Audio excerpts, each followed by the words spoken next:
What's up mga kayon? Welcome back pa rin syempre dito lang sa Jomo ng Work Travel. Tunay na balita, walang kinakapihan, sumasalamin. Sa katotohanan lamang, July 16, araw ng Friday. Hindi tayo nakalabas kanina. Ngayon tayo lalabas. Hapon oras natin alas 5:49. Mabini Bridge, ito nilalakbay natin. Tapos sa kabila yung Nagtaang Bridge. Punta tayo ng Moriones.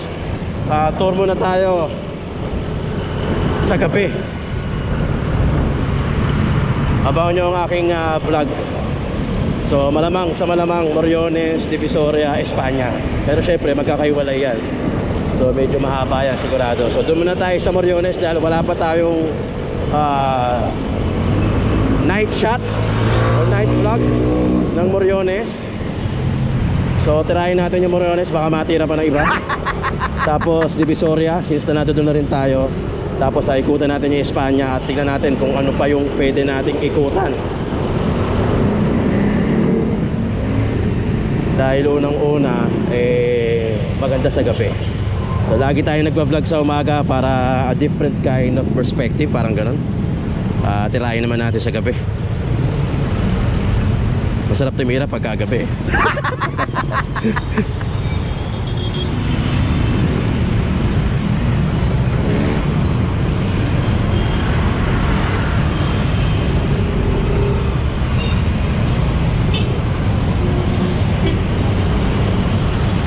Traffic na, oh. Divisoria na tayo eh.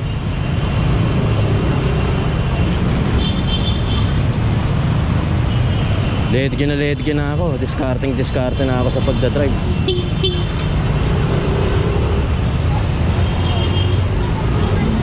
Still matraffic pa rin.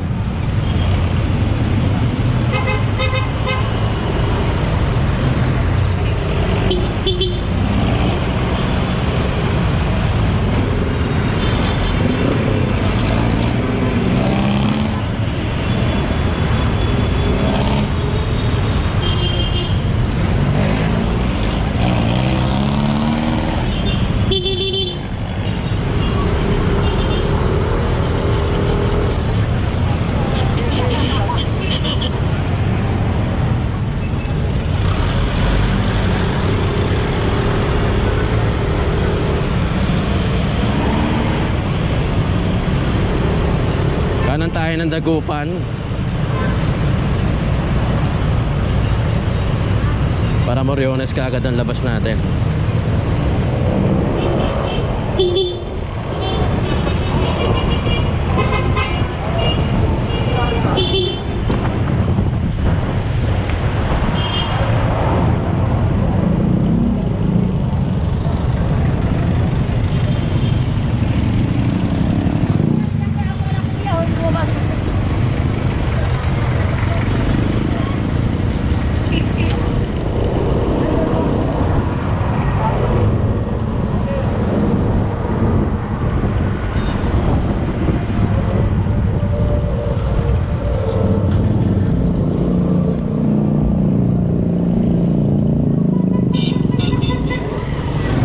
Grabe sa Dagupan, no?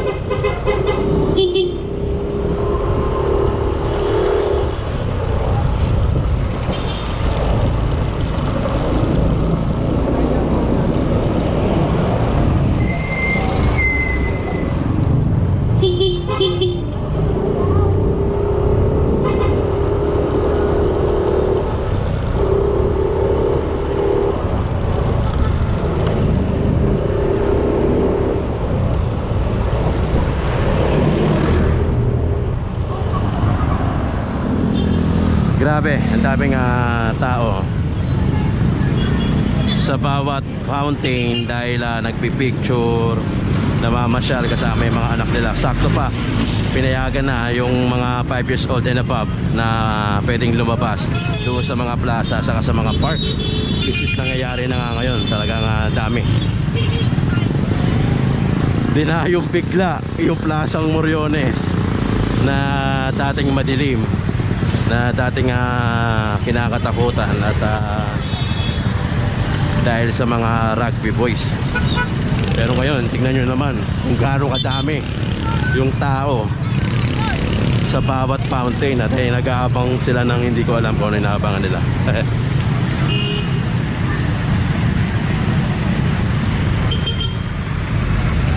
Pasok tayo mamaya sa loob. So nandito yung pinaka pangalan ng Plaza Moriones. So naging Plaza Moriones Linear Park na siya. Tapos nakikita rin natin na may mga gwardiya, parang 3 yung nakita kong gwardiya na nagbabantay, pero nandun lang sila sa kabilang side.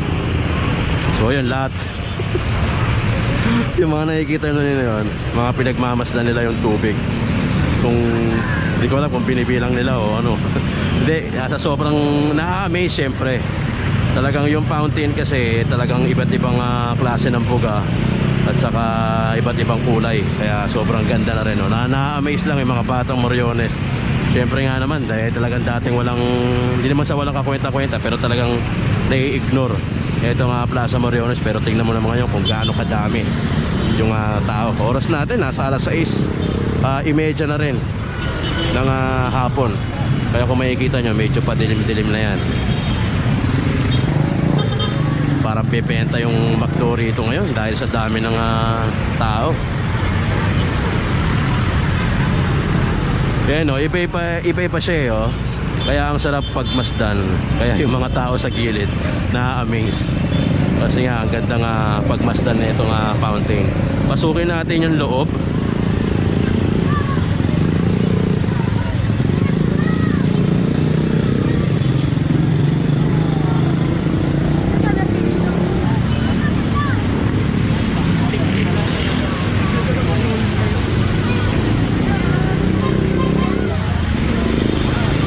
Yun, sabi nga ni Kuya, ang ganda ng Moriones ngayon.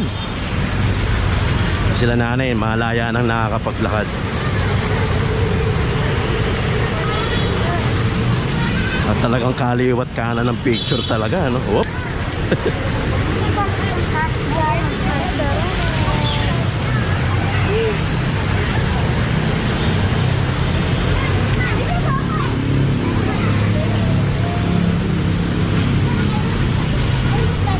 Alam mo kung makakapagsalita lang yung Plaza Moriones, siguro sasabihin niya, dati hindi nyo ako pinapansin. Pero ngayon panayang pa-picture na. Ilan kayo naka-duty, sir? 4 sir, bali 8 kami lahat, panggabi 4. 4 sa umaga, 4 sa panggabi. Okay, thank you po, sir. 8 ang gwardiya rito. 4 sa umaga, 6 to 6. 4 sa gabi, 6 to 6 din. Siguro baka nasa kabila yung iba. Dito medyo patay na dahil onti na lang yung tao, manipis na lang. Pero natatambayan pa rin at may mga nagpapapicture pa rin. Yun, may nakita rin tayong trash bin. O nga no, hindi natin nakita doon pero ito meron trash bin, 2. So non-biodegradable saka isang biodegradable. Ito itong Plaza Moriones din sa kabila. Plaza Moriones din yan hindi masyadong puntahan kumpara dito. Medyo madilim na yan mga kayon madilim na yan. Medyo yung setting kasi ng camera ko nakaset sa night mode. So medyo pinapaliwanag niya. Pero dito sa in real life madilim na rin talaga to. So 8 daw yung gwardiya. 4 sa umaga, 6 to 6, 6 AM hanggang 6 PM ng gabi. Tapos 4 sa 6 PM hanggang 6 AM ng umaga, kinabukasan naman.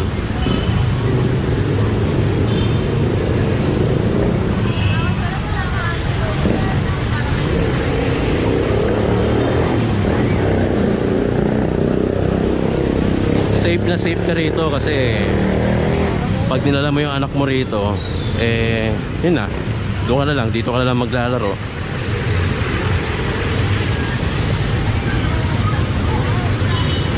Siyempre kailangan nakamask ka pa rin, saka yung social distancing siyempre kailangan maayos mo pa rin ginagawa.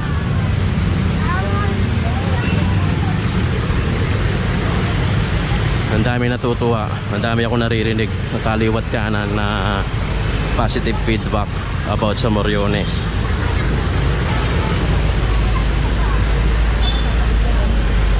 Kaliwat kanan ng picture, no? Parang Anda Circle din, no? Yung Anda Circle dati hindi rin pinapansin. nung nagkaroon ng fountain na ilawan, napaganda, eh naging tourist spot na rin halos. Ang dami rin nagpapapicture.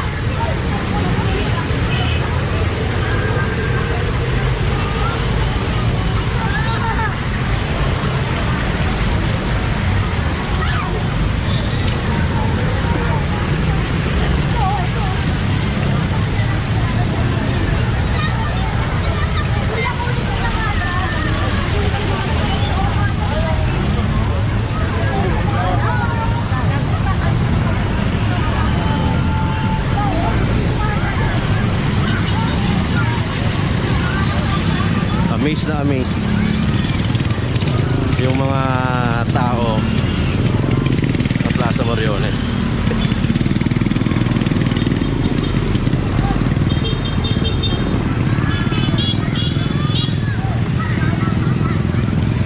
Iba talaga, pinagmamasdan talaga, no?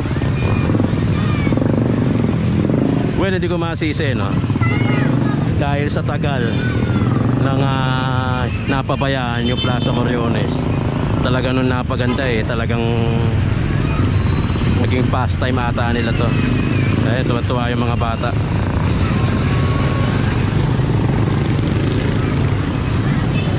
Mas marami rito,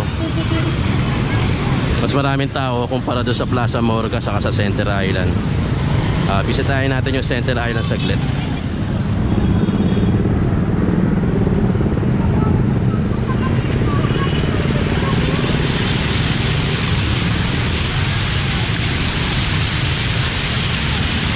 Kung gaano kadami yung tao sa Plaza Moriones sa kabila, mas konti naman dito sa Plaza Moriones, saka sa Plaza Morga.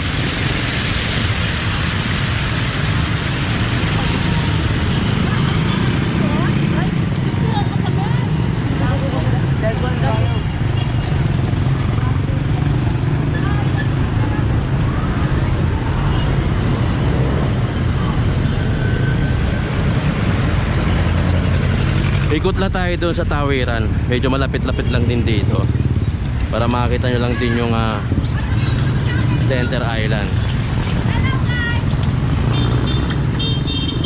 Ano? Ba't wala kang mask? Shoutout muna kayo. Shoutout muna kayo. Shoutout po! Kamusta yung Plaza Moriones? Po? Kamusta Plaza Moriones? Okay naman po. Maganda. Maganda. Sige. Joe Malone. Joe Malone. Yo, Malone. Yeah. Sige kuya, thank you. Sige. Shoutout po. Okay na, wala lang mas Talagang hinabol pa ako no. Hirap tumawid dito sa tinatawiran ko kasi baba na nga tayo. Ito pala yung klase ng mga halaman dito sa Center Island. In fairness, maganda naman Saka ang ganda ng ilaw, no? Ikot tayo sa kapila.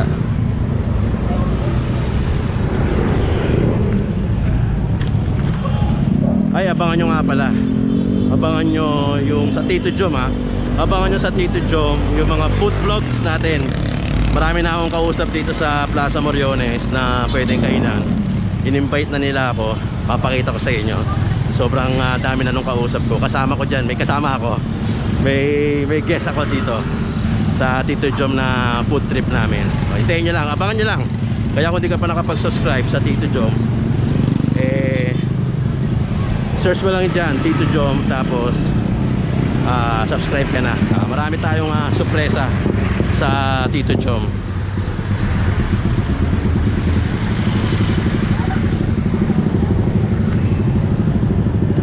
Alam mo, dati daanan to ng truck itong Moriones papuntang Arten. Talagang sandamakmak yung truck dito, kaya sira-sira yung kalsada rito pero pinagbawal ng daanan nitong Moriones na mga truck, kaya okay na rin. So tawid tayo sa Plaza Morga naman tayo. Ayun, may mga taga TMR na dumating, mga Manila Police.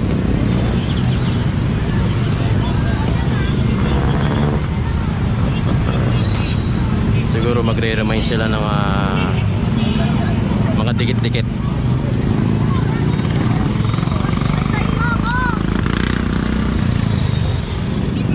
oras natin 6:55 ng hapon o paggabi. Pero kung mapapansin nyo, maliwanag pa rin no? Daanan natin ulit yung loob. Kasi mas maganda pag ganitong oras na. Silipin lang natin.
Ating latest update dito sa Plaza Moriones Linear Park, July 16, araw ng Friday dito sa Pilipinas.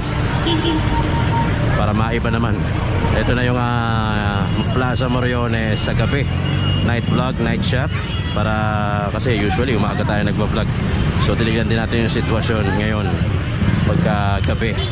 Oras nasa alas 7, kanina pa tayo rito mga alas 6.